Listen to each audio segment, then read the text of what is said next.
film dibuka dengan memperlihatkan seorang pemuda SMA bernama Zanzi K. Dia biasa dipanggil K. K adalah seorang pribadi yang sangat tertutup dan juga dia terlihat sangat muram dan tidak mempunyai semangat hidup lagi. Alasan kenapa K sampai seperti itu karena dia ditinggalkan oleh kedua orang tuanya. Hal itu bermula ketika ayahnya meninggal dunia karena kanker leukemia. Setelah ayahnya meninggal, ibu K tiba-tiba memutuskan untuk pergi dari K dengan memberikan K uang. Tentu karena kejadian itu K sangat terpukul dan tidak mempunyai semangat hidup lagi karena dia sangat kesepian. Pero maaf. 无法承受大钱，留下了钱，这些钱离开了我的生命。Sampai di suatu hari K yang sangat stres dia memutuskan meluapkan amarahnya dengan berlari-lari di lapangan. Tiba-tiba ketika sedang beristirahat, K bertemu dengan seorang wanita. Wanita itu bernama Yuan Yuan. Tanpa alasan yang jelas tiba-tiba Yuan Yuan meniupkan asap rokoknya ke mulut K. Tentu K ketika itu sangat marah. Selain itu K juga kaget kenapa sampai bisa ada siswi sablon yang nekat merokok di sekolah. Ya memang Yuan Yuan ini adalah seorang siswi yang cantik, ceria dan juga liar. Dan jadi hari itu Yuan Yuan pun berusaha untuk mengganggu, menggoda dan berusaha berteman dengan K. Yuan dan Zipi aja. Mereka berdua tuan semakin dekat dari hari ke hari. K yang tadinya tidak mempunyai teman dan kesepian sekarang harinya penuh warna karena terus bersama dengan Yuan Yuan. Ya di sini diceritakan kalau nama K ternyata adalah pemberian dari Yuan Yuan. Selain itu K memanggil Yuan Yuan dengan nama kesayangan juga. Dia memanggil Yuan Yuan dengan nama Krim. Setelah beberapa waktu bersama K pun mulai merasa kalau Krim adalah cinta pertamanya, tapi dia tidak tahu apa alasannya karena menurut K, jika tidak bisa dijelaskan tak seorang pun di dunia ini yang akan menderita karenanya. Skype 爱情如果说解释的话，那世界上就不会人所痛苦了。Setelah lulus SMA takdir ternyata mempersatukan mereka berada di universitas yang sama. Dan ternyata setelah mengenal semakin dalam Krim semakin banyak kesamaan dirinya dengan K. Mulai dari suka membaca komik dan juga makanan kesukaannya dalam mie instan. Mereka berdua pun semakin lama semakin tidak terpisahkan. Beberapa tahun kemudian mereka berdua akhirnya lulus kuliah. Meskipun sangat dekat mereka berdua masih belum pacaran karena nyatanya K tidak berani mengungkapkan perasaannya kepada Krim. Setelahnya menceritakan K dan Krim memutuskan untuk tinggal berdua bersama di rumah K. Di sini juga diceritakan alasan kenapa dulu Krim berusaha untuk mendekati K karena Krim tahu kalau K itu sama-sama ditinggal oleh kedua orang tuanya. Ya sama seperti halnya K, kedua orang tua Krim sudah tidak ada karena kedua orang tua Krim meninggal dunia akibat kecelakaan mobil yang terjadi ketika Krim masih duduk di bangku SMA.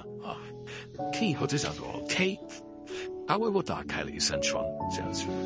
一扇，那才是比悲伤更悲伤的事情。他带走了我的。Suatu malam ketika sedang menonton bersama dengan Krim, saat itu sebenarnya K ingin mengatakan perasaannya, tetapi karena filmnya sangat sedih ketika itu, Krim pun terbawa suasana dan dia pun menangis dan bercerita tentang kejadian dia kehilangan kedua orang tuanya ketika kecelakaan mobil dan waktu yang bersamaan. Di situ Krim pun langsung bilang kepada K kalau dia tidak ingin lagi kehilangan orang yang dia sayangi termasuk sahabatnya K. Di sini kita pun diceritakan kalau ternyata K ini mengidap penyakit yang sama yang diidap oleh ayahnya yaitu leukemia. Dan karena hal itulah K mengurungkan niatnya untuk mengungkapkan perasaannya ke Krim karena K takut hidupnya tidak panjang yang mana dia nantinya meninggal dunia dan membuat Krim bersedih lagi. Dan juga K memutuskan untuk tidak memberitahu Krim kalau dia mengidap penyakit leukemia karena K tidak mau Krim sedih mengetahui hal itu karena bagi K lebih baik menderita karena tidak menyatakan perasaan daripada harus melihat orang yang dicintainya bersedih. 我爱上了 Krim， 爱上他的一切，但就像关在牢房里的犯人， Retention aici, 我想永远和他一起生活下去，也不敢跟 Cream 搞破了。我身上有着随时准备性的癌细胞。Kemudian film menceritakan Cream dan Kay yang ternyata bekerja di kantor yang sama. Mereka berdua bekerja sebagai penulis lirik lagu. Di hari itu menceritakan adanya artis bernama Bonnie yang sedang melakukan rekaman lagu di mana lirik lagunya ditulis oleh Cream. Ketika sedang menyanyikan lagunya, tiba-tiba Bonnie yang merasa kalau lirik lagu yang ditulis oleh Cream tidak pas, ingin mengganti liriknya. Tentu mendengar itu Cream yang sangat idealis dan merasa kalau lirik yang ditulisnya telah sesuai, itu sangat marah. Karena hal itulah Bonnie pun akhirnya dengan Cream bertengkar di tempat itu.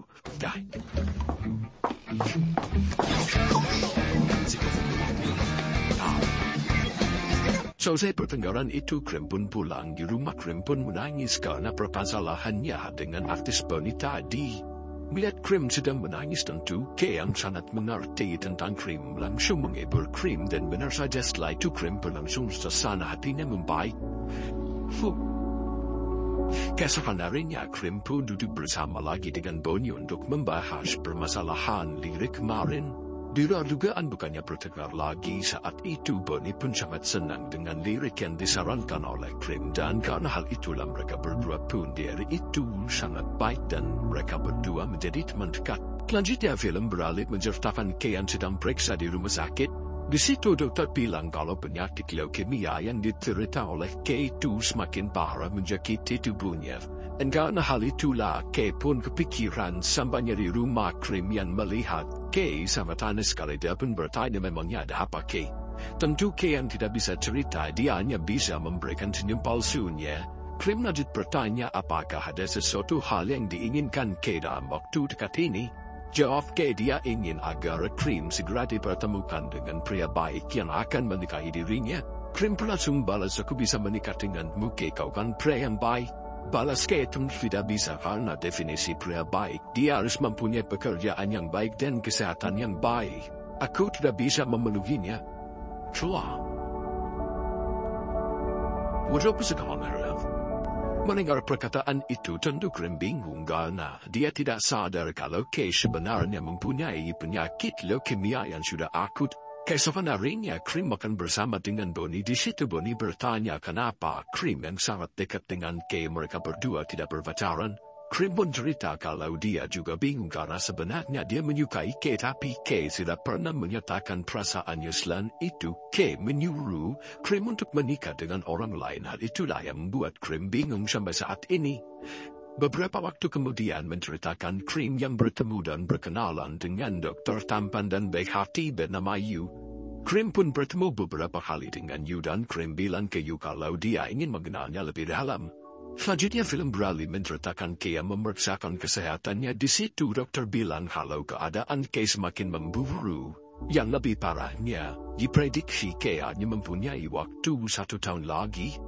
Ketika di rumah, Cream pun curhat ke Kay kalau dia sudah bertemu pria baik yang menurutnya cocok untuk menikahinya.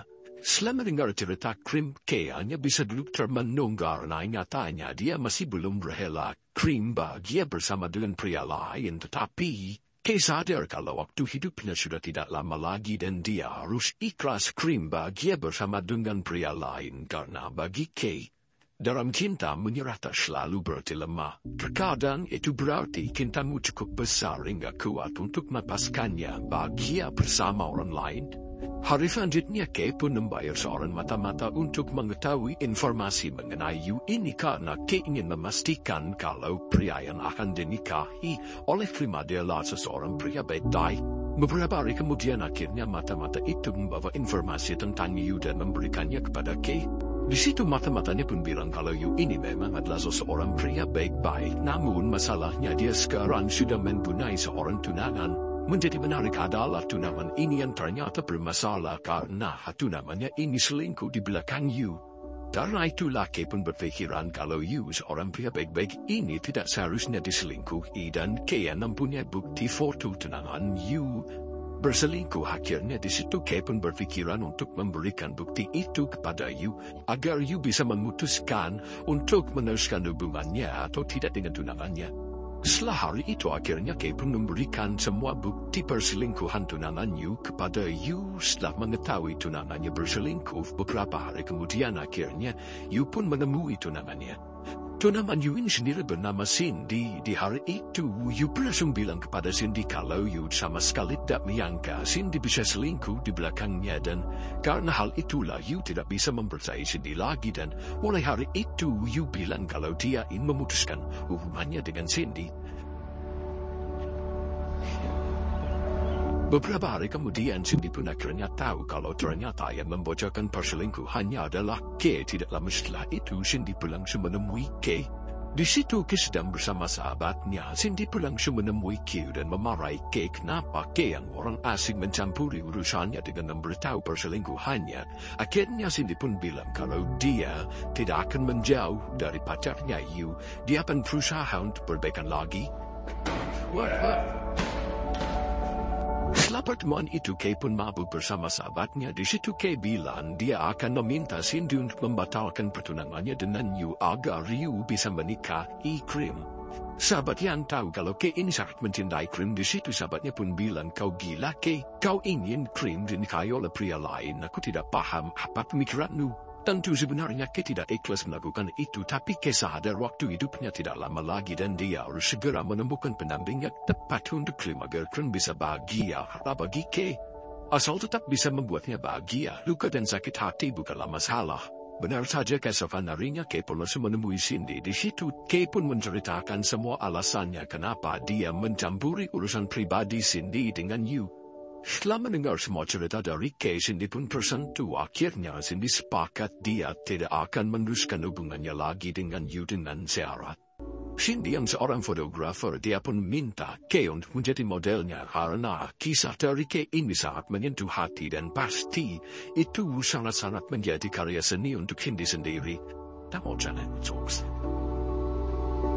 Setelah itu akhirnya Kay pun menjadi model dari Cindy di tengah-tengah pemotretan. Di situ Cindy pun bertanya kepada Kay, bukankah lebih baik jujur saja karena selama ini Kay tidak pernah menyatakan perasaannya. Terlebih lagi dia akan meninggal dunia. Bagaimana perasaan Krim nantinya mengetahui kalau sebenarnya Kay ini mencintai Krim?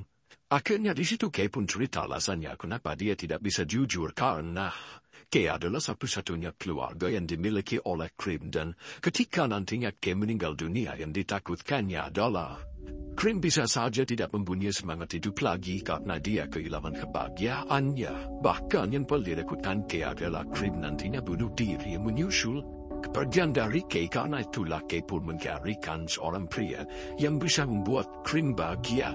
Semenjak hari itu akhirnya Krim pun memutuskan untuk berpacaran dengan Yu. Dari hari ke hari Krim semakin dekat dengan Yu sampai suatu hari Krim dan Yu memutuskan untuk melakukan pernikahan.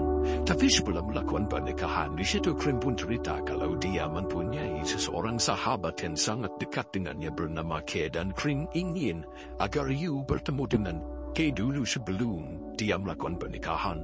Setelah itu akhirnya Yu pun memutuskan untuk menemui Kay. Di situ Yu meminta izin Kay untuk menikahi Krim.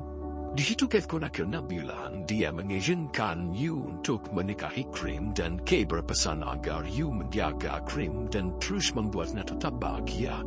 Sebelum berpisah Yu pun mengatakan permintaan terakhirnya untuk Kay agar yang mencarikan gaun pengantinnya itu adalah Kay karena itu juga merupakan keinginan Krim. Beberapa hari sebelum pernikahan akhirnya Kay pun memutuskan untuk mencari gaun pernikahan bersama Krim, dan di situ mereka berdua pun foto bersama.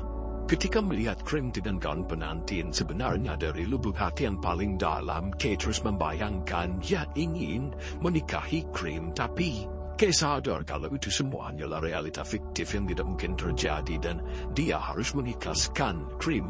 Tapi memang ikhlas tak semudah kata. Malam hari setelah mencari gaun pengantin itu, Kay pun terus kepikiran. Dan dia hanya bisa berlari di jalanan sembari menangis menahan rasa sakit yang teramat sakit karena harus merelakan orang yang dicintainya menikahi orang lain. Pada akhirnya di malam itu Kay pun hanya bisa menangis karena bagian tersulit mencintainya adalah melihatnya mencintai orang lain.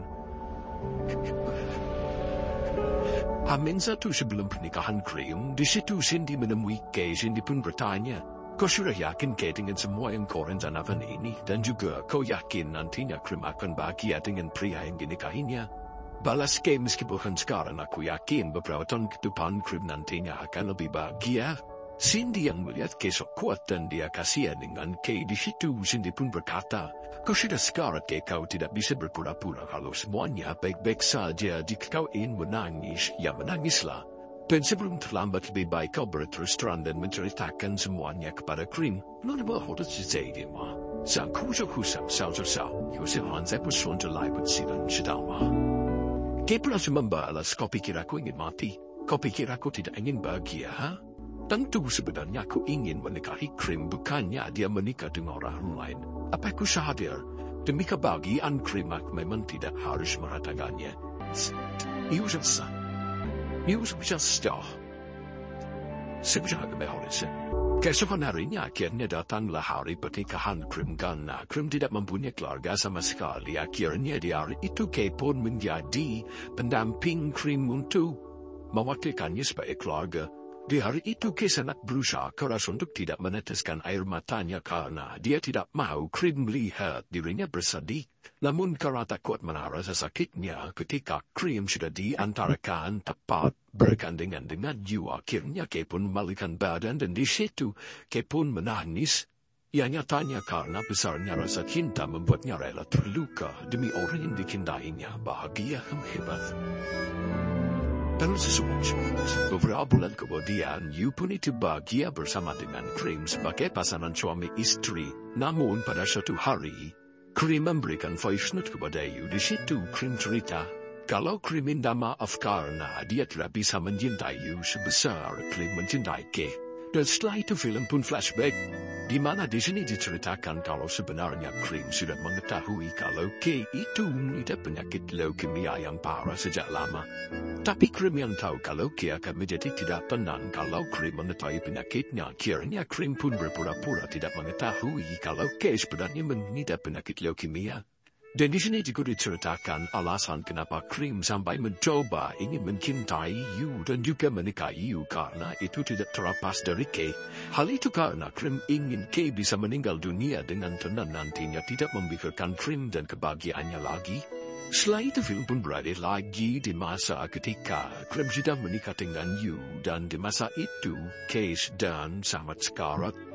Di masa itu meskipun Krim sudah menjadi istri orang tetapi Krim masih memedulikan Kay, apalagi Kay ketika sekarat di saat itu, dan Krim pun mengurus di hari-hari terakhir Kay ketika dia sedang sekarat sampai di suatu hari Kay pun harus meninggal dunia. Tentu di hari itu Krim sangat-sangat sedih dari membuang jauh. Ya.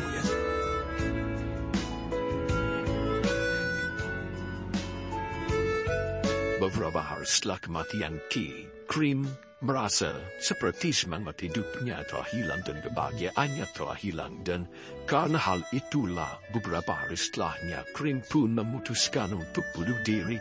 Tetapi sebelum bunuh diri, Krim memberikan voice note yang didengar oleh You tadi. Film pun kembali ke masa sekarang lagi memperlihatkan You yang berada di pemakaman Krim. Di situ You pun menangis karena sebenarnya You masih mencintai Krim dan dia masih belum mengikhlaskan kepergian dari Krim. Setelah itu film menceritakan You yang menemui mantannya dulu Cindy. Di situ mereka berdua membahas mengenai kisah yang dialami oleh Kay dan Krim. Di situ mereka juga membahas mengenai ketulusan cinta dari Kay.